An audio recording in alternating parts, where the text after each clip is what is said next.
you said that people were forced to leave their neighborhoods. Was this an American decision, or was this a sort of, let's say, ethnic cleansing dynamic that took hold of Iraqi society? That they were forced to leave their dwelling areas. You know, it is security, law and order, government responsibility to protect the people.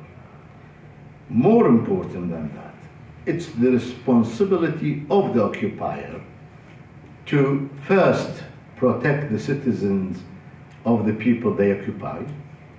Second, not to touch or tamper with the laws and constitution of any area they rule. The Americans broke these two rules. First, they did not issue a curfew immediately after the invasion. More important than that, they encouraged people to come to the city and loot. And this, I'm not saying haphazardly. I witnessed an event which proves that. On the day of the invasion, of the occupation of Baghdad, this was on the 9th of April.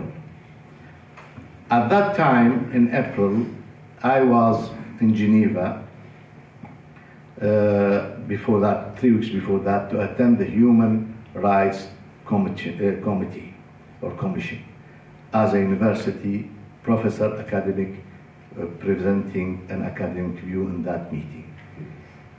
My late wife and youngest son were in London for medical treatment. My wife was ill and she died because of this illness. And my other son and mother were in Baghdad. So I had to run back to Baghdad when the attack started, to run back to Baghdad for the safety, to see for the safety of my son and my mother. I reached Baghdad on the 7th, okay, and the American forces were already encircling Baghdad. I went to my son and my mother, and then on the 9th, that's on the 7th, on the 8th, I couldn't do anything. On the 9th, I went to the Intercontinental, I think, hotel, they call it at that time. It was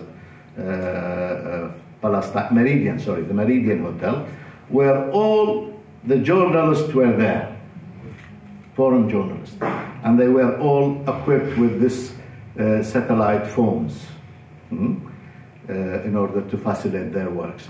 I knew a number of them. I went there only to call my wife in London to tell her that I arrived safely. I was in the hotel with the journalist from The Guardian and from the BBC, and the American forces entered this hotel, indicating that they have reached Baghdad, and they encircled the area as well. And one of the American journalists asked the commander of these forces, "Did you go to Saddam City?" Saddam City is a poor area, and now it's called Sadr City, which most of the activities against the government, and most of, excuse me to say, the people who were accused of looting the government institutions. Because it's outside, almost outside Baghdad. Not to accuse them of being looters, but it was outside Baghdad. And he said, "Did you go to Saddam City?"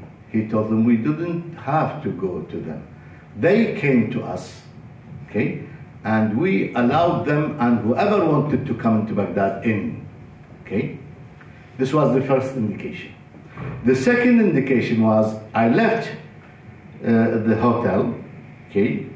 Of course, outrageous, and I cannot do anything and I cannot say anything. So I left the hotel and tried to return to my house. Whoever is familiar with Baghdad, there are two routes to go to the other side of Baghdad. Either to go right towards Jadriya and the University of Baghdad, or you go left towards Sharqi, Bab al-Sharqi and Tahrir Bridge. So I went left because the right was closed.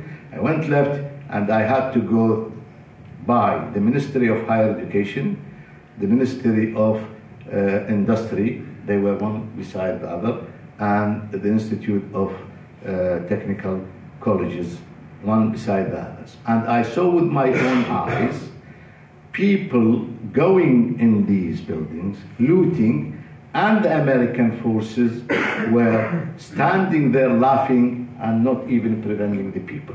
More harmful was when I went by one of the major banks in the area, and people were attacking the banks, digging and breaking the safes, and the American forces were standing there to watch them and sometimes film them, by the way. Okay, of course, I heard rumors that they were even bombed the entrance of some of the fortified areas in order to allow people to go inside. So this situation, of course, created a sense of lack of security, no security at all, and a very difficult area to live. So nobody was then they started to speak about the prominency of one sect over the other, okay, the previous domination of one sect to the other. So in another word, they encouraged people to take revenge or to take actions against anybody they wanted.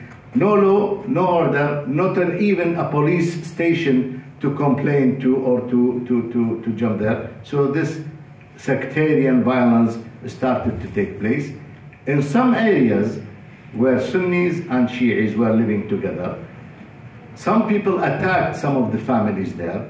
If the attacked was a Sunni, okay, some Shi'i neighbors defended him. They killed the Sunni and the Shi'is who were defending him. And the same happened in Sunni areas. Sunnis defending Shi'is, they killed the Sunnis and the Shi'is who defended. And no action, as I told you, up till now there is no sentence heard about somebody who took part in these killings. So this was the way, why the people were forced to leave their area, especially in remote areas outside Lebanon.